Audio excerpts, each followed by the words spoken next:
I Yeah, do. if there's a topic or something within the chat you want to address, feel free. We'll No go. problem. Hey everybody, thanks for being on the rad stream with the man, the myth, the legend, Terrence Popp. We're going to talk about all things red pill, MGTOW, men, strong men, weak men, and what men need to do to survive where they're at today in their current state. So, Terrence, what are your thoughts on the current state of masculinity, especially what we're seeing now? I've watched it disintegrate since roughly the late 90s. I came into the Army in 86, and I experienced the Army the way it should be run for the most part, and I just watched it go to shit ever since. And it's these, I'm going to be honest, there's a lot of men out there who are the product of single mothers, and they literally get to the age of 18 and they got their manhood by default. There's like no rite of passage. Right. No man was in their life to help them along, to teach them like the serious shit that will impact the rest of his life. I mean, I grew up. My mother was grew up in a single mother home. She was poor, and she was on welfare up until I got to 8th grade. And by the time I graduated, I had all of this bullshit in my head, how women are, what women want. And then I'd go into the real world and none of that fucking applied. And I got my ass fucking handed to me multiple times. You know, I mean, that's the men of today are, I mean, I refer to a lot of them as soy sexuals. How'd you fix that, Pop? How did you find a father figure in your life? How did you reverse that trend and to where you are today? I got divorced. Yeah, 86. You go on 86. You go in the military. You're a paratrooper. You're Green Beret. You're Ranger. You did it all. That takes a masculine dude. How did you get to that point where you?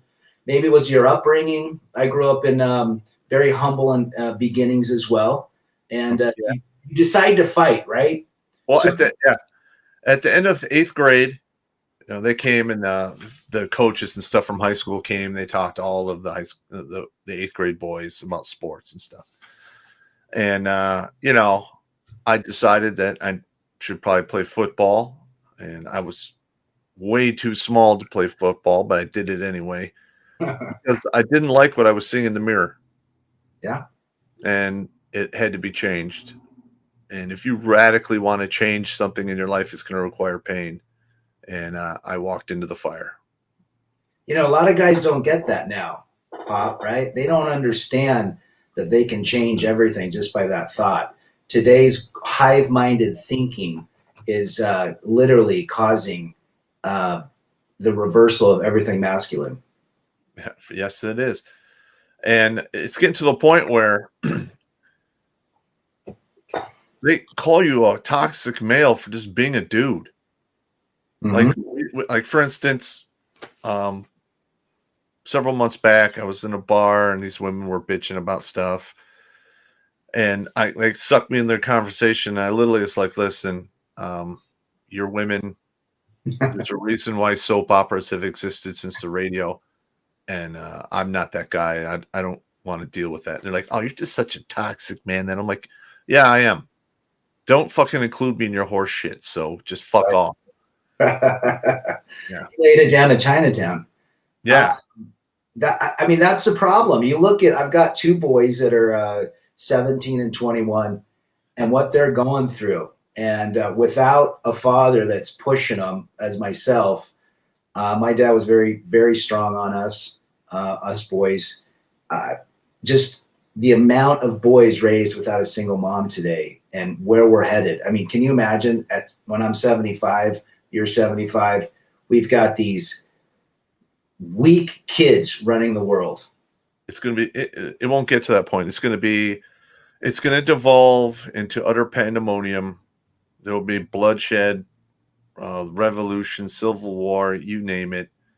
It just, listen, when you have a bunch of dudes that are that weak, there'll always be other dudes that are like, hey, I can capitalize on this. And what are they going to do? Right. And it just breeds turmoil and evil. Right. If you are a man, you are toxic. What do you think about today's military versus your military you went in? It's a joke. It really is. I mean, they medically retired me in 2018.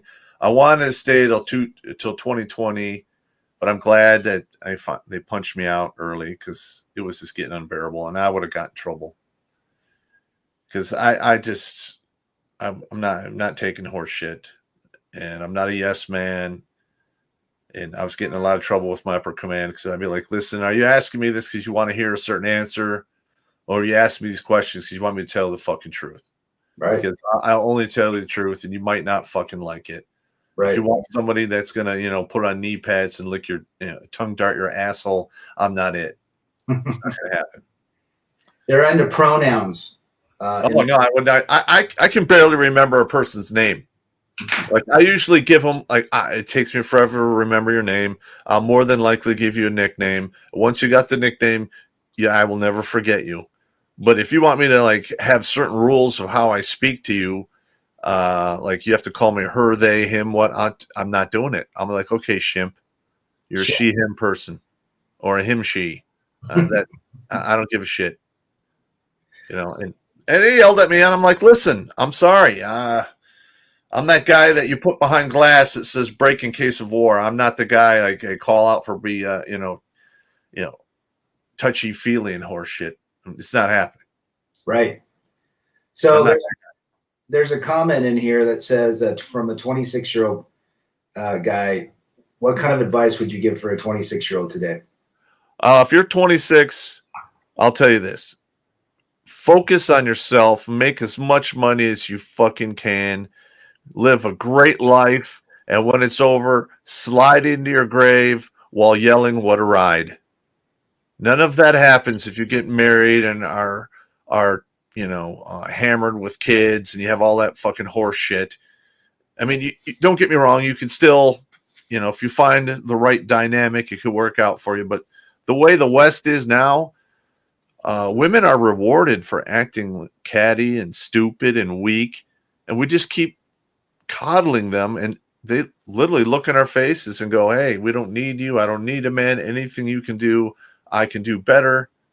And yet men are still stepping up like, oh, yeah, I'll support you. But now, listen, do your own fucking thing. Make yourself the priority.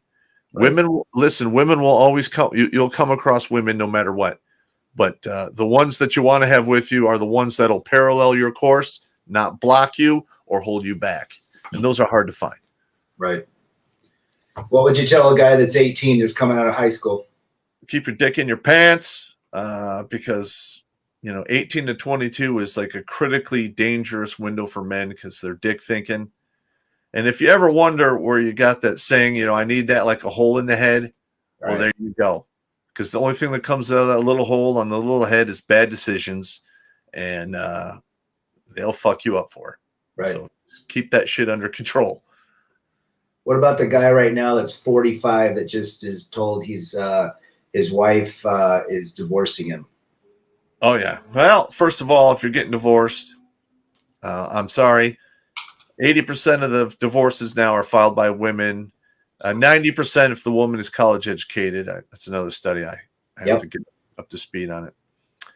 But, yeah, I mean, listen, you can't dance and be a clown. It's not your job to make other people fucking happy. The only one that makes you happy is yourself. Right. So if she's not happy, then just, give her a smack on the ass and say, go find your happiness and fucking forget her. Get on with your life and do great things. I can almost guarantee you those women don't usually have that happy ending they want or the next chapter of their life. There's an insane amount of women out there who are in their 40s, early 50s, late 30s who divorced good men. I mean, sure, they weren't, top of the picking order, but they're still good dudes. Right. And now that they're stuck in box wine and catland, and they bought their own ticket, one-way trip there, and I have no sympathy for them whatsoever. Right.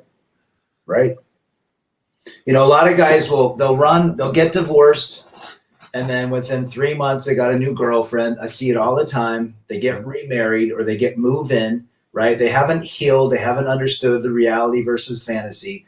And then there's the guys, very few of us can bounce back, right? We can take what we've lost and we can move and build a better life for us. And this is why we do these channels. And then there's the one guy that says he's lost everything, so he takes himself out. Yeah, that happens a lot. And there's guys that watch your channel, my channel, tons of channels. I got an email from a guy saying, I had made a video, a basic video, and he said, it saved my life. I'm sure you've gotten the same thing. How do we help guys, realize that being above ground is a better place to be? I mean, I'm up to 425 dudes now that have come forward and said I kept them from killing themselves. Oh, that's terrific. Yeah, and one of the big things I do is, because most of the people I talk to are veterans or in the service, is you cannot survive in the service without developing that sick, twisted sense of humor, because you literally are you're juggling retards and idiots. It's insane. And you have to joke about it, or you will go crazy, or it'll break you. And then they get out of the service, and life, piles on them because, adulting sucks.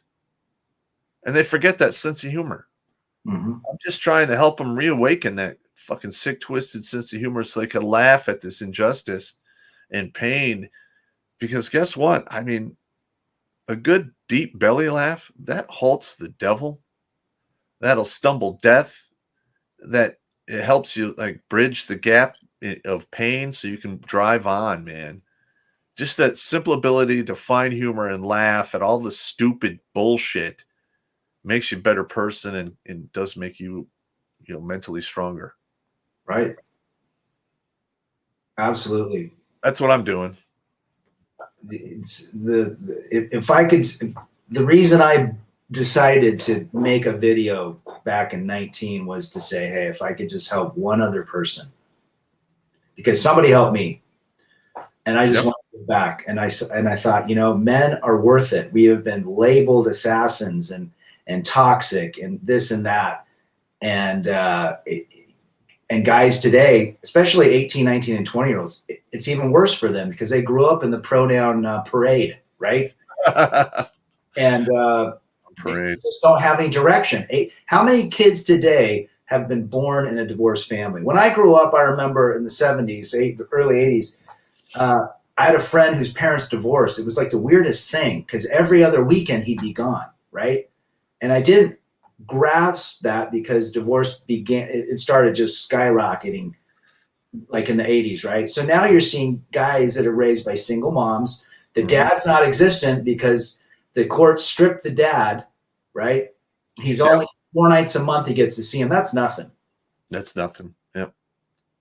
So guys are finding channels like this. They're finding discussions and videos, and they literally have virtual fathers now. Yeah. Listen, like I have said when we were talking earlier, is I am shocked that we don't have a barricaded gunman across the street from every single courthouse that covers divorce and family bullshit in the nation. It is so fucking unjust.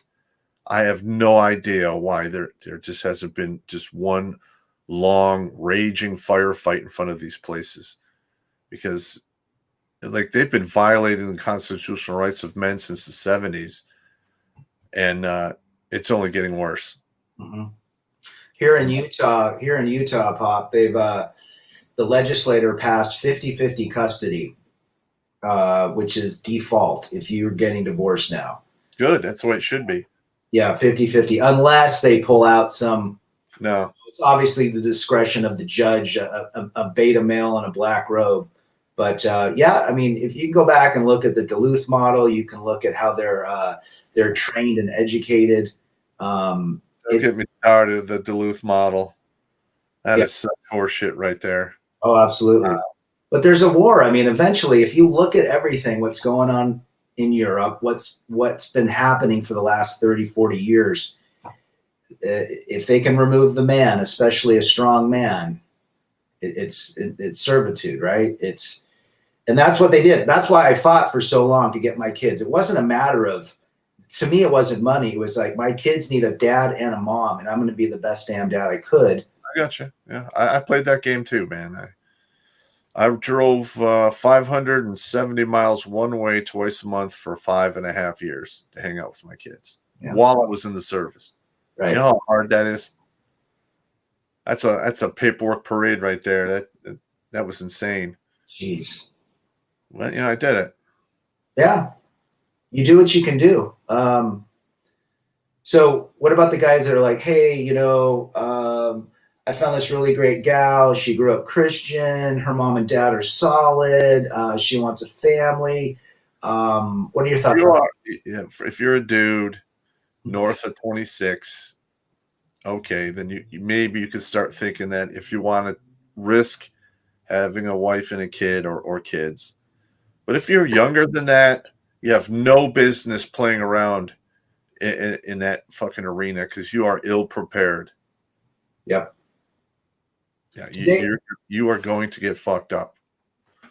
Today's young man who's been raised in social media and technology and video games, it ain't going to be easy. And the women that he likes or the women he's dating or the girls have also been raised in this social media soup. Yeah. I don't see it working.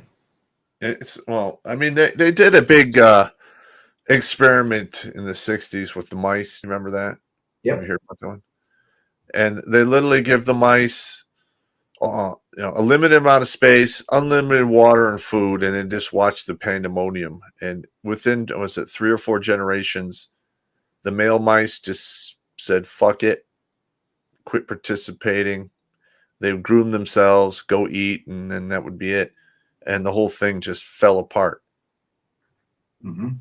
Yeah, there was murder, cannibalism, all kinds of crazy shit going on in that enclosed society. And that's what's going to happen here. Mm-hmm. Yeah, like cannibalism. Oh, Pop, aren't you getting a little medieval on us? Well, what do you think happens when you don't fucking eat for a month? Right.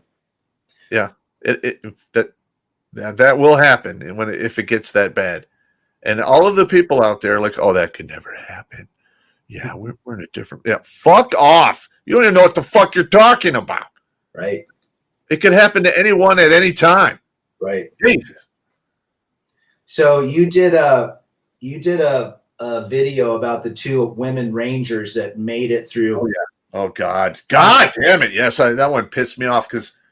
And you did it well. It was a great video, right? And you definitely laid your experience versus their experience. You had your own intel. We all know why they passed Ranger camp. There's no secret. They got babied. They were coddled and babied and giving more chances than a male was allowed. And they took a lot of the events out of Ranger School, which caused a lot of injuries. So these women wouldn't get hurt. Mm-hmm. Like when I went through, dude, hand to hand, you lose like 15% of everyone because they get hurt. Mm-hmm.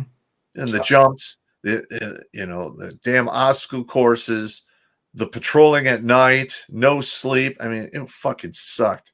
Ranger School was one long, grueling beatdown, and I would never. I don't know if they came up to me and say, "Hey, Pop, you got to do Ranger School again," I'd be like, "Yeah, you can suck my dick. That's not happening."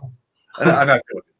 Wait, you did that 35 years ago. It was a different world. I mean, now you're hearing. I was on was it InfoWars channel the other day, and they're saying that these Russian troops are literally some of them are crying. They're not able to adapt to the battlefield. You've been on the battlefield, Pop. You were in Panama. You've been in Iraq. You have been injured.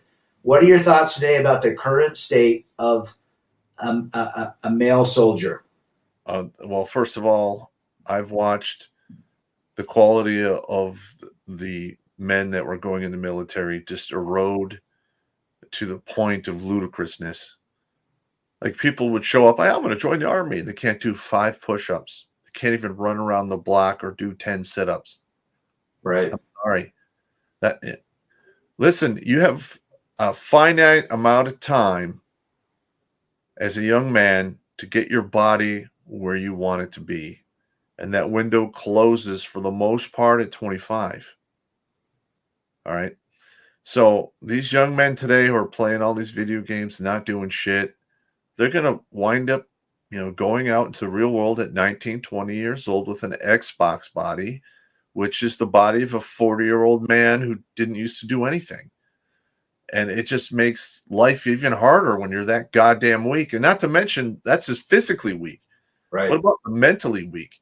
Right. If all you do is play video games and, oh, my thumb hurts, dude, the real world doesn't care about your feelings. It doesn't give a shit about you. And in fact, Darwin is sitting in the background just waiting to grind you up and mulch you out. So you need to get tough, because when shit gets hard and we're going down that road, you're going to fucking die. Mm-hmm. Mm-hmm. If not dead mentally and emotionally. I mean, these kids today, apparently the testosterone of young men resembles testosterone in 60-year-olds. It's absolutely correct. Yep. So what are the statistics of male suicide between the ages of 18 and 30? Oh, shit. It's in that briefing I did at the CME. I mean, it's usually from 15 to 60 is where you have the most suicides taking place. 50 to 60? 15 to 60. Okay. And then it ticks up a little bit through the 20s and into the 30s, but it really picks up in the late 30s, 40s, and 50s. So, yeah, and it's sad. I've buried a lot of guys who committed suicide, and a lot of guys who died in mysterious accidents after, a breakup of a relationship and so forth.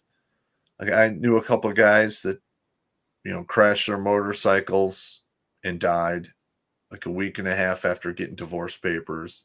Right. A couple of the dudes, one OD'd on sleeping meds and it didn't leave a note, so it was called accidental. And then one dude just literally give himself alcohol poisoning and expire in his house, and that was accidental as well.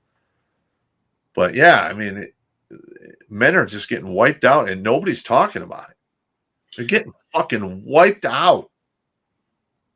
No one's talking about it. And then you try to bring it up, like women, like the feminists out there attack you for being weak, and fuck them. I don't know. Absolutely. I had a friend that I lived with right when I moved out of the marital home as we were finalizing the divorce. He was younger, about 34, 4 kids, ages 1 to 9 years old, right? Mm-hmm. He couldn't see his kids. They basically extracted everything. He actually was trying to get back into work, living with an older gal just to make ends meet, kind of being her boy toy. But he got notification by the court that he had to go now through structured visitation, right? Yeah. So had to have a child welfare person there. He could only do it 1 hour a week. And the next night, it was in January, he drove up to the canyon, swallowed a bottle of pills, drank a fifth of vodka, and he froze to death. Yeah, it's called the moon tan. That's probably one of the ways, if I had to do it, that's what I would do. Want for late night moon tan. Yeah. And so now, based on that court's decision, he was a nice guy, right? Good guy. Yeah, he had some challenges, but he's working on them. He loved his kids. I saw him in the hot tub. I saw him around the pool. He loved them like no one. They jumped all over him. Uh-huh. And now those 4 kids are fatherless. They're going to be raised by a stepfather, if not as by a single mother. And she went to the funeral. Oh, The no. wife went to the funeral and got up and this is what she said at the funeral. The last memory I have is when the judge was giving me full custody.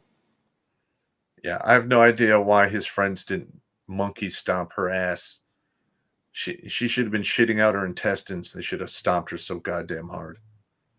Oh, absolutely. Mm. And so that's that really infuriates me when I hear stuff like that. Mm-hmm. So now that's where we're at. That's the modern man needs. We got to stand up. We've got to push the message. Young guys are reaching out to me. They're reaching out to you. They're reaching out to lots of folks. They're looking for direction.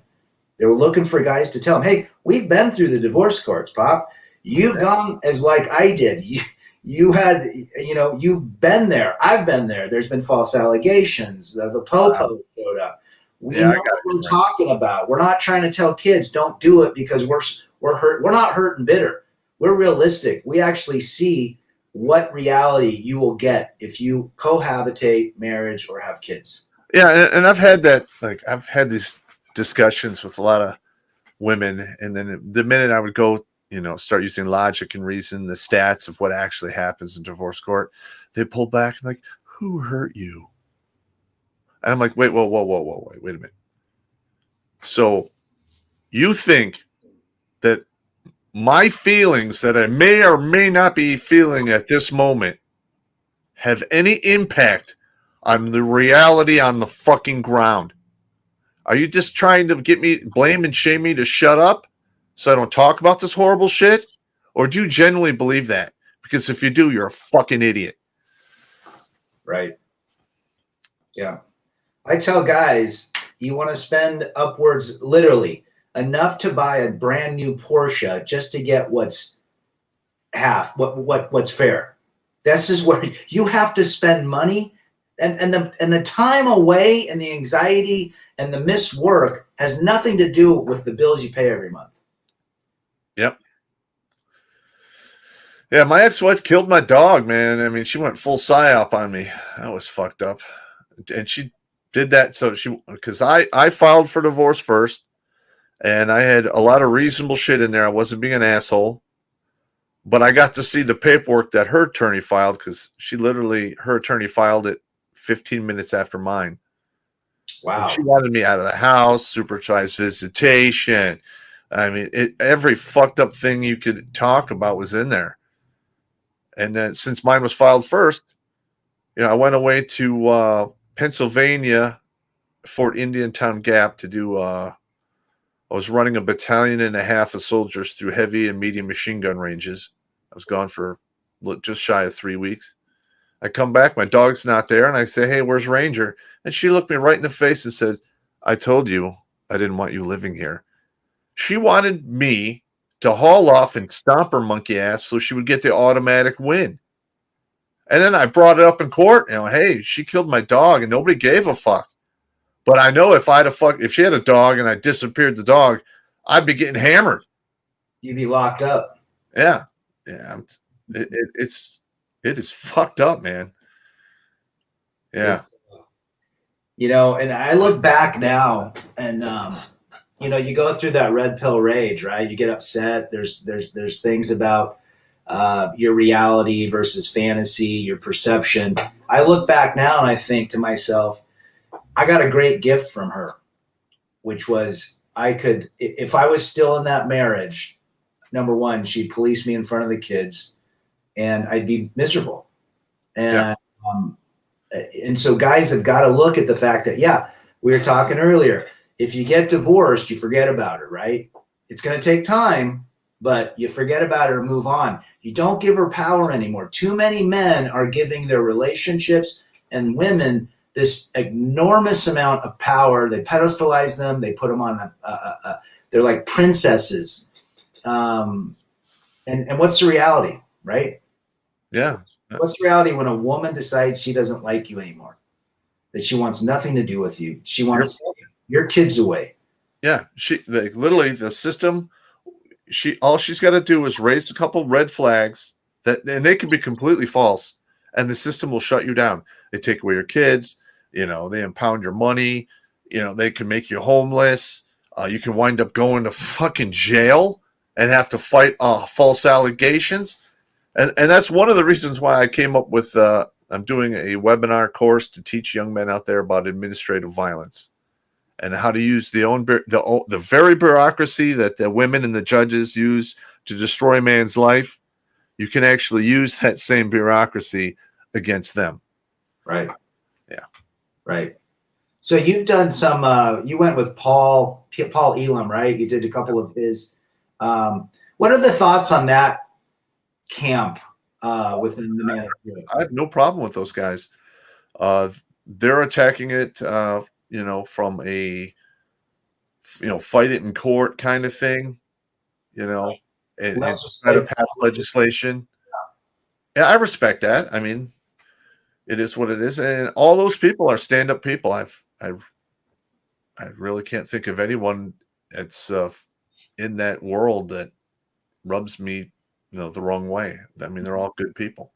What do they think about MGTOW and the red pill? They kind of they have, they definitely, I see pieces of that within that group. But what are their thoughts on guys like us? And yeah. Listen, you got to, like, the red pill encompasses pretty much everyone on that side of the fight. Okay, then you have the MGTOW, or the guys who just like, I'm doing my own thing. I don't need women in my life to certain degrees, which is fine. I don't have a problem with that. I did it myself for 7, almost 8 years. And but the thing is the MGTOW is growing, not because people are advertising it or there's actual leaders out there. It's just people reacting to the reality on the ground, people making logical decisions. I watched my grandfather, my father, my friends get fucked in this bullshit. I don't want to participate. Maybe they had a couple of negative interactions as well, or they get divorced. Mm-hmm. And like me, I literally saw how the real world was by how I was treated in the fucking divorce court. Mm-hmm. I like to say the red pill is the reality versus the fantasy. When you truly wake up, you truly see what happens in relationships, what happens in government, what happens in education. You start pulling the covers back. That is when the reality versus the fantasy. That's my version of red pill. A man going his own way is a man that decides who gets to fly with him on his plane. Yeah. Where he gets to go. He's the captain. He decides the captain of his own life. Yeah, he's not getting hammered with calendar sabotage, and that's where you have a significant other. You think you have a weekend open, and you're just going to relax and do your own thing, and all of a sudden, guess what? There's shit written in the calendar that you have to fucking do. Right. Calendar sabotage is another one that fucking bothered me back. Right. But yeah, man, it's fucking nuts, and I don't know. I just wish that some of the people who actually write these fucking crazy ass laws get to experience what life is like when they're applied to them. Mm-hmm. Well, here's an interesting story. When I was meeting with my lawyer at the very end of the divorce, he was he was the attorney for a judge in the different county that was going through. That was a divorce attorney judge. Yes. A divorce court judge. So he was representing a guy that basically stripped men. So he was getting a taste of exactly what he was doing to men. Yep. And I'm going to be honest, if we continue down the path we are as a country and it turns into a two-way rifle range, a lot of those individuals that were responsible for this shit are going to pay dearly. I will not participate in that, but I will not lift a finger to stop it. Yeah, and I'm just surprised that it hasn't happened 25 years ago when, it's 30 years ago. So military divorce, military infidelity is through the roof. I remember going through counseling with the ex. At the very end, she tried to give the old to meeting counseling. But she was a military. She was a woman that she chose her. She was a woman that counseled military couples, and she said it was a 95% divorce infidelity situation on the base. So I'm close to Oh yeah. Hill Air Force Base. Yeah. Well, I did 33 years in the service. I've known thousands of individuals. I can only really think of 2 people in 30 some odd years who are still married to their original spouse. Yeah. In fact, most of them are divorced and never get remarried. Yeah. If they're men. Yeah. I'm one of them. I'm never getting married again. Nope. That is not happening. I think that and it's funny. My parents, I got a couple friends that are married, and it's you've got to find a great woman and just settle down. You've got to get over her, right? And I'm like, I am. I'm deciding my life. I'm the captain of my plane now, and I fly it when I want, where I want, and how I want. I know. Like these women are. Yeah, I've heard that before too. You just need to get on with your life. And I'm like, wait a minute. So I experienced what the world is really like, but you want me to forget that and jump right back into the same lunacy? No, that is not happening. Right. All right. Go find a sucker. I'm not that guy. Bye. Right. What was harder, landing in Panama and getting run over by a truck, an enemy truck, breaking, having tendon issues, concussion, or going through divorce court? Well, like I've been asked this before. People are like, what is the worst pain that you ever experienced? It's emotional pain. Yeah. Because guess what? You jump out of an aircraft, you break your leg, you go to the hospital, doctor looks at it, take an x-ray. All right, we're going to cast you. You should be good in 3 months. Right. You get your heart ripped out through your asshole. There's no test.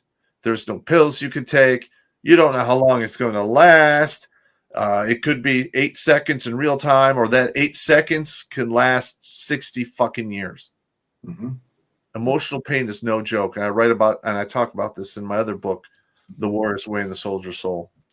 Because I can't tell you how many guys have been dear johned and fucking just broken by the system. It is savage.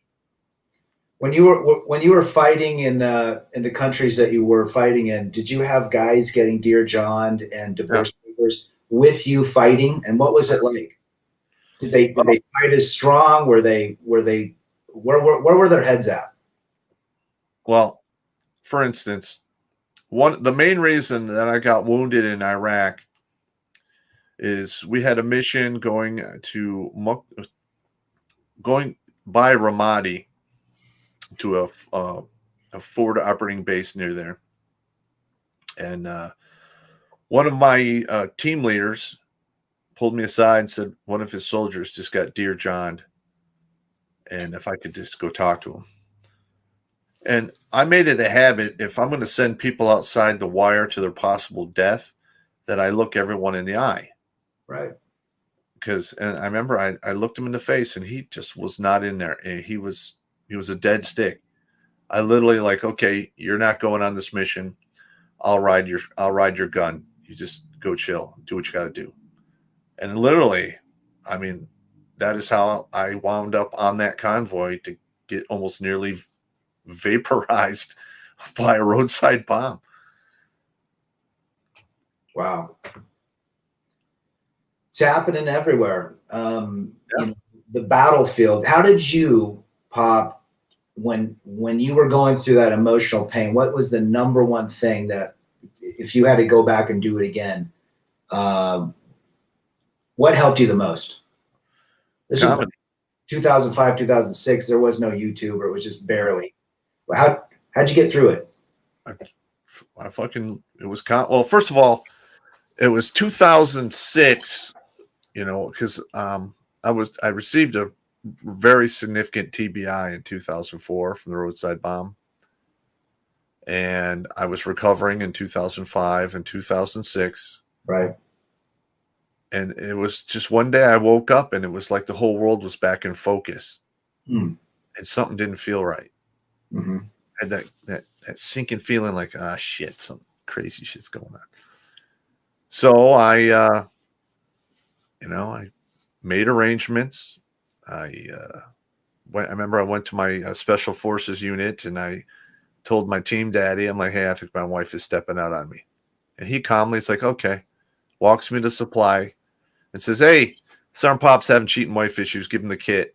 And I'm like, okay. And literally I signed a hand receipt for like $500,000 or $600,000 of this high speed spy gear. And I mean, I'm talking like the laser beam that you can hear shit through windows, intercepting cell phones. I literally had a defense satellite, and I tracked my car from space. Jeez. I like, and when I confronted her, I had the whole fucking deal, man. And then it went to shit. Divorce was finalized, I think, at the end of 7, early 08.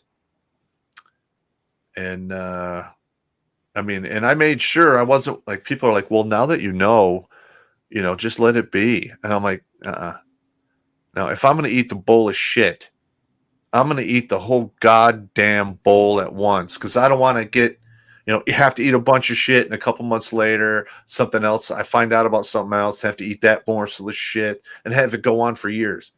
I knew everything up front. The whole fucking disgusting force to Cox she was getting run through her. I knew the whole deal, and it made it easier for me. It did. She was collecting cocks like Pokemon cards. Insane. It was unrecoverable, because I'm like, well, if she's just had an affair with one guy, maybe I can we can still make this thing work. But once I found out the gravity of the situation, it was unrecoverable. Yeah. Well, the same thing happened in my life. It started with emotional affair, and she was having an affair probably years before I even found out, with somebody or something, an emotional, mental. Anyhow, it is what it is. May she find happiness down the road, which I know that it's going to be very difficult. But it is what it is. I'm creating my life. I'm moving forward. I'm helping others. I'm doing what I can to contribute. Yep. As you are, and we're in a different. The war on men is a very interesting battlefield. Yeah, and it's like a big propaganda thing now, but it's starting to fall apart because you can't hide the numbers. Right. So, and now with this whole trans bullshit, Mm-hmm. like, dudes are like, oh, identify as a woman, show up at a woman's competition, and just crush everyone. Yep. I mean, because in reality, men and women are fucking different. Absolutely. Physically, mentally. I got a video taken down because I said men and women were not equal, which is true. Physically, mentally, emotionally, spiritually, men and women are not equal. Men and women should be valued the same, but they are not equal because they're built differently. Right. That's just it. Yeah, the whole equality thing. I always ask a feminist, "Hey, we're equal, right?" Absolutely. I said, "Well, why don't you pick me up and walk me 15 steps?" What? And I'll pick you up and walk you 15 steps, you 250-pound fatty. But it's reality, right? It's you can stop them in their tracks easily, but feminism has lied to them, and we don't need to go down there. I hate giving any sort of attention to the feminists or libtards, right? Any of my attention that goes that route. It's all about strength. A strong man goes conservative. He's a creator. A weak man is a liberal who blames and praises. It's as simple as that. Yeah, the weak becomes socialist. Mm-hmm. Mm-hmm. Work for it when somebody else wants to give it to me. Yeah. No. Yeah. Yeah. I had a guy, I was in Guatemala over Thanksgiving, and had a friend, I'd still been friends with him for 10, 15 years. He was a guy that was into fight. He's into MMA and all that jazz, and he fought, but total liberal, right? Uh-huh. So he sent me a message over Thanksgiving, and he said, "Look, I know you voted for Trump." I said, "I didn't vote for Trump once. I voted twice, right?" Uh-huh. He said, I'm not friends with any guys that vote Trump. See you later. I need to axe everyone out of your life." And I'm thinking to myself, great, perfect, right? Yeah. I need to be around those types. And it's just interesting the dynamic of guys that are liberal and weak, but they appear strong. Does that make sense? Yeah, it does. Yeah, there's some people out there that ride that fence pretty good. But yeah, most of the liberal fucking individuals in my life, I fucking cut them away. I have no use for somebody that is that mentally weak and won't stand for anything but fall for everything. Mm-hmm. I just don't need that in my life because every person, you are the sum of the closest half dozen people in your life. Right, absolutely. And make sure that half dozen people in your life are strong people, and you yourself will learn through example and be strong right alongside them. And the same applies if they're weak. What do you tell the guy that's going through years of red pill rage?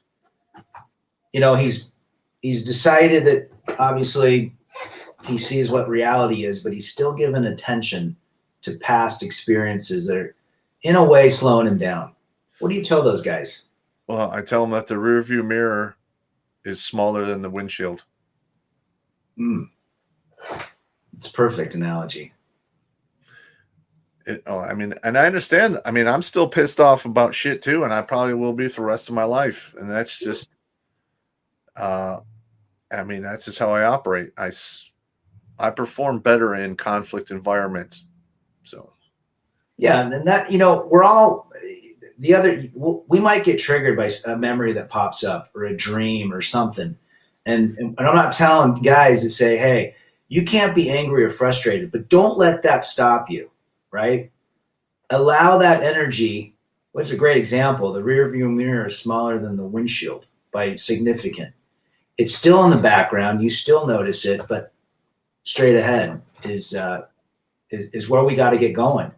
And there's always going to be a new content creator that pops up, and he starts talking about hypergamy and she's not yours, it's just your turn, and female. Totally, which is great because guys, there's tons of guys coming into this. Greg Adams, you were on Greg Adams' podcast a while back. He talks about this. He spends 30 hours streaming every week, but he says, look, you guys are getting mad at me, but new guys are coming in and learning this all the time.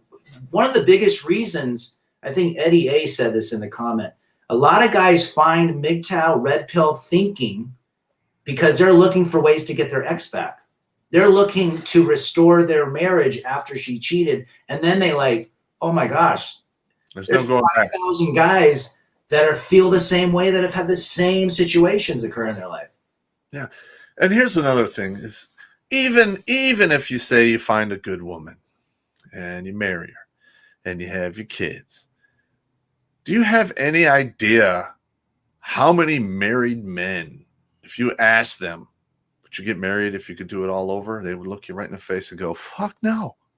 Why the hell would anyone line up for that willingly? I mean, I was a complete idiot myself because I bought into the whole blue pill bullshit, and I paid dearly, and I almost paid the ultimate price.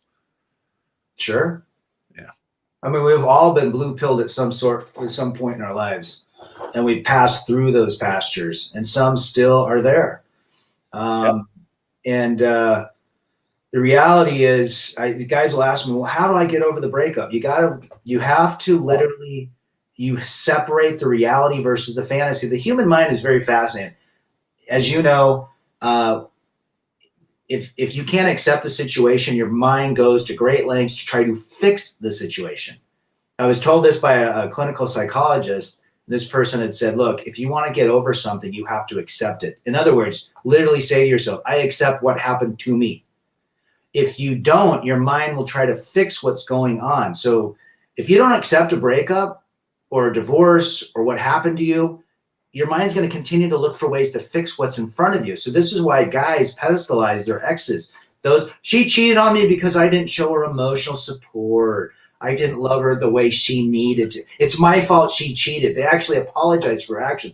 So I tell guys, look, you got to accept it first and foremost. You got to look at the reality versus fantasy. The fantasy is in your mind of that woman that you completely have fabricated, but the reality is she cheated on you. She's alienating your kids. She threw you under the bus. She lied to you. She disrespects you. That's the reality. And then you got to write your pros and cons list. And this is what I did for me. I wrote a pro and cons list. I was very generous on the pros, beautiful, very nice, gave me a nice present. But the cons were 5-1. And every time I thought about that situation or the divorce or her, I'd read my list. So it'd mentally get in here. And then I would say, well, I mean, I used to handle it a little differently. But, I'm an Army guy.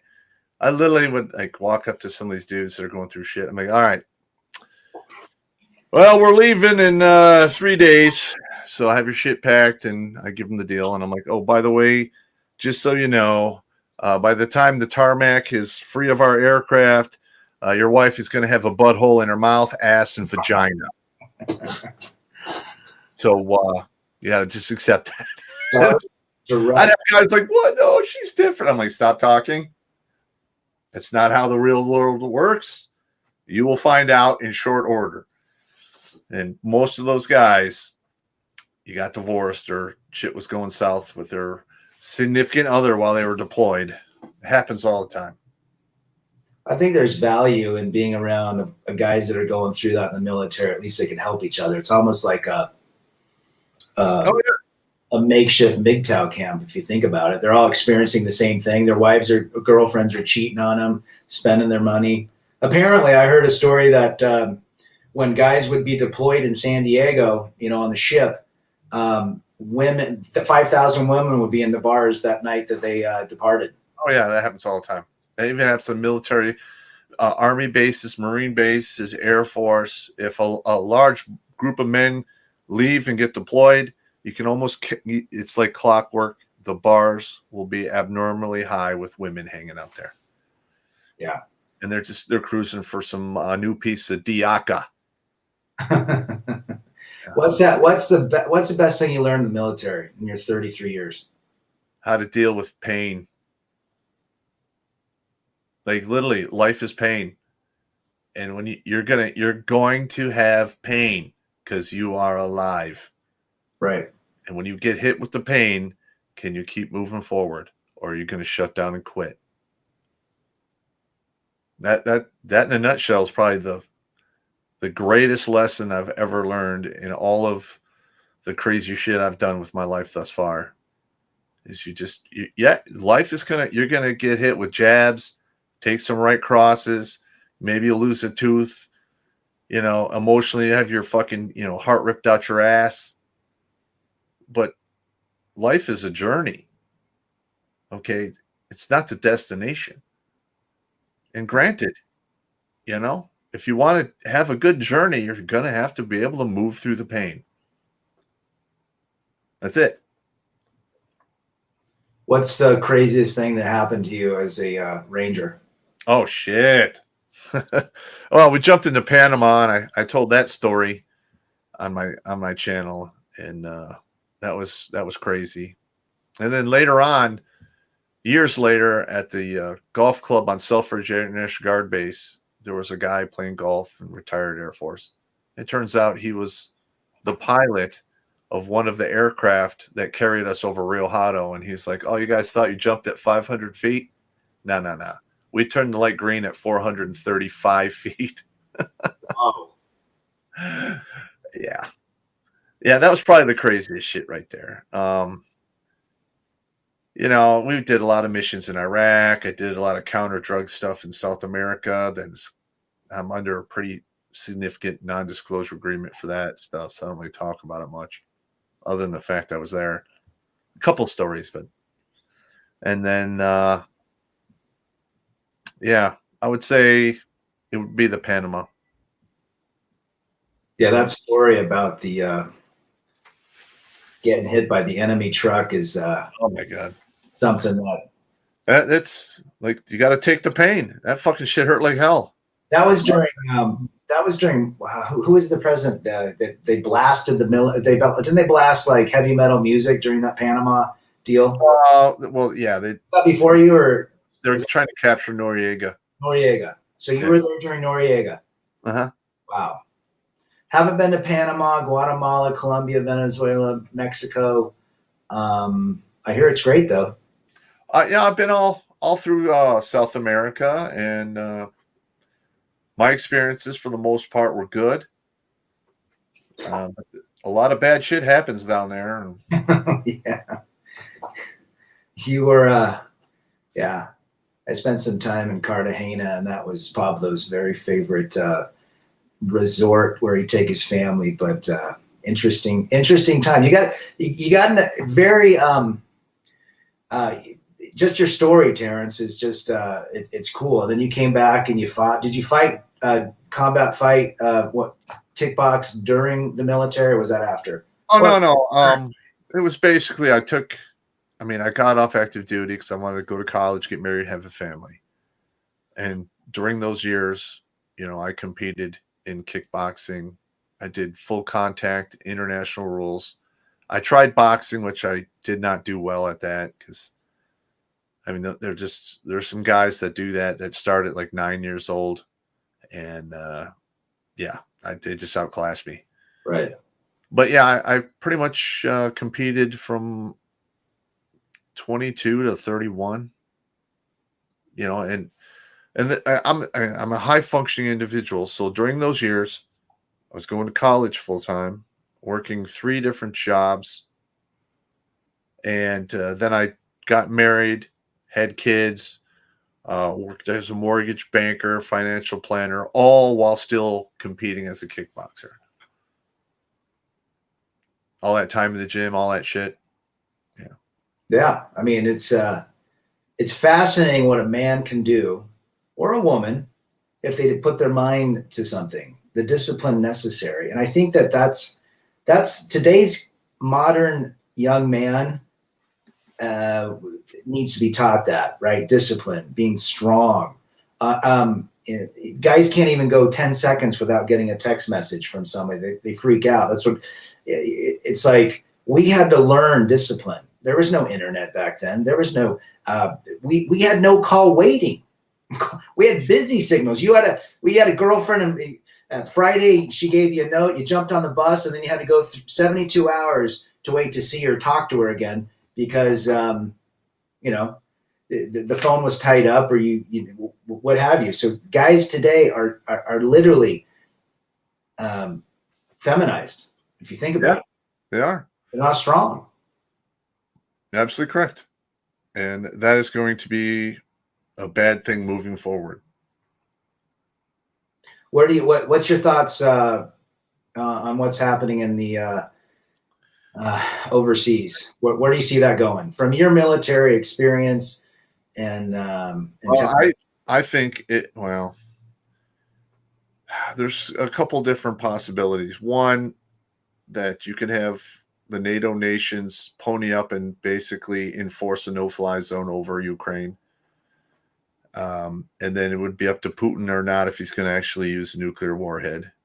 If he does decide to, fire nukes, we're all fucked. And then we will swiftly retaliate against Russia. And, my suspicions are China will get it too. So it could be just a huge clusterfuck if that comes to pass.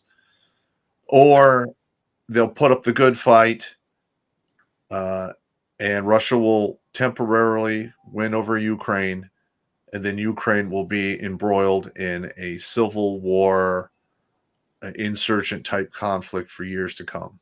Mm-hmm. Mm-hmm. That's what I envision right there. That's probably the top thing right there.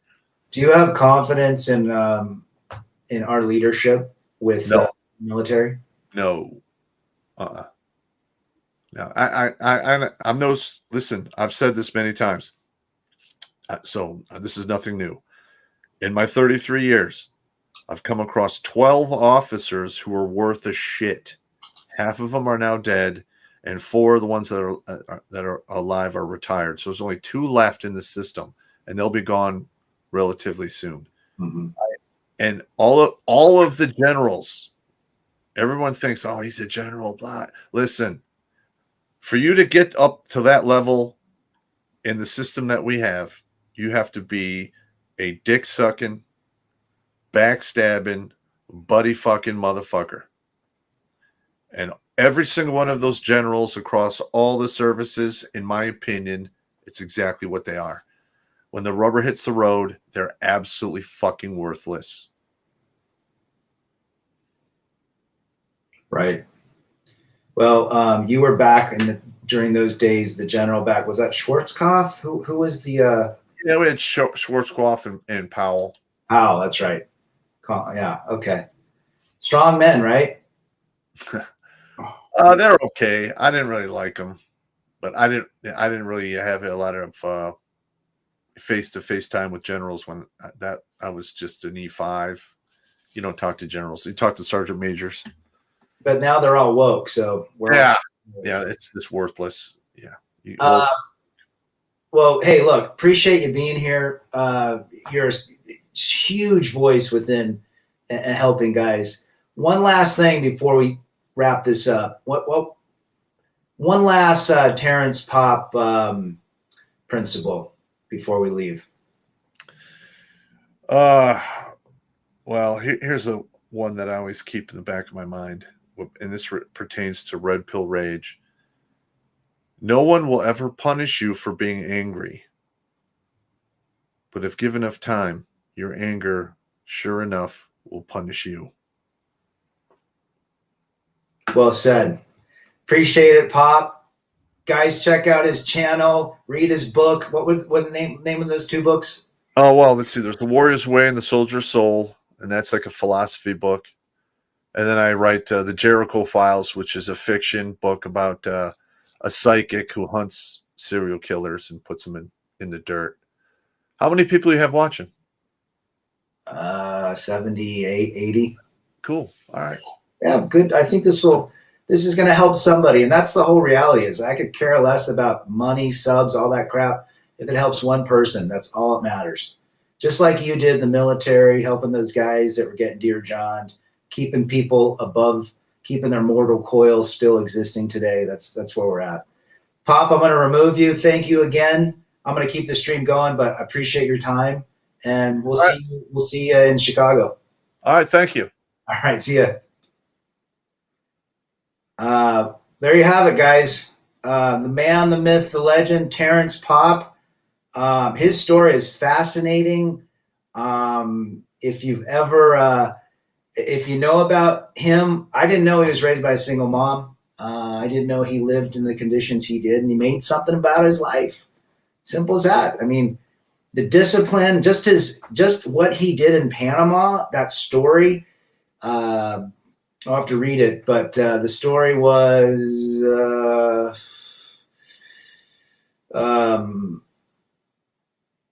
let's see, Purple Heart, 2 times combat infantry badges, airborne wings. Entered the Army as an infantryman in 86. After 5 months, he was a top 50 caliber gunner. One of the 3 enlisted soldiers to be sent to airborne school from the Straight Leg Infantry Division since the closing of the Vietnam conflict. He was wounded in Panama while involved in an operation. He was run over by an enemy truck within 30 seconds of landing on the drop zone and still fought all night with a dislocated right hip, torn knee tendons, and a 3rd-degree sprained ankle, not to mention the concussion sustained when struck by a vehicle moving at speed. Wounded also by an IED in Iraq. He was called a murderer and assassin in court, and his wounds were used as a basis to justify the loss of his children. In 2005, Popp was a man leading 159 soldiers in combat. By 2007, he was living out of his car, homeless. He was written off by his wife, his country, his family, and had to come to grips that as a man, he was totally and completely expendable. He spent over $20,000 of his own money for the rehabilitation, equipment, and therapy to fix his mind. So, definite man of somebody we can learn from. And one of the reasons I wanted to bring him on was, number one, I respect the hell out of him and his work, and I think it's funny as hell. And he was very influential in helping Rad get through a lot of issues. But he's unapologetic he believes in unapologetic masculinity. And it's great getting other views that have been around, and how you bounce back from that, what life throws at you, right? You got to accept where you're at in life. You've got to decide which way you want to go. And I think that was great. His analogy, which was the rear view mirror is smaller than the windshield. I mean, that was huge. And if you don't punish your anger will punish you. Just solid words of wisdom. I appreciate everybody being here today and being part of the chat. I can't get to everyone in the chat, but it's pretty fascinating. The comments that were shared. Shout out to our veterans. Shout out to our truckers, and shout out to the folks that are literally helping other people by sharing experience and being there for one another. And that's truly why I do my channel. I'm sure, Pop, when he does his speaking conventions, it's all about male self-deletion. And he did it at the Voice for Men. He did it at Donovan Sharp's group. I think he did it at 21 Studios, but very passionate about keeping men alive based on what they've gone through. And 425 men who literally were on their last lifeline have reached out, and he was able to keep them, above the dirt here. It's legit. Men can be destroyed so quickly that I hope they find more and more channels. And everyone that's out there that's got a channel, shout out to everybody. Because you're doing something, you're helping. And everybody that doesn't have a channel, that is always here in the chat, put something up. You never know who's going to email you at the middle of the night and say, I need to talk to you. Can I talk to you? I've had several guys reach out to me. I'm sure everyone has that has a channel, and it helps. And there's guys going through breakups that don't understand breakups. They don't understand what's been going on. They don't know how to get past it. And that's when the sadness happens. So it is what it is. This is why we do it. And I appreciate everybody that was part of this chat. Rebel against defeat, chase excellence, masculinity, and men first. I'm out.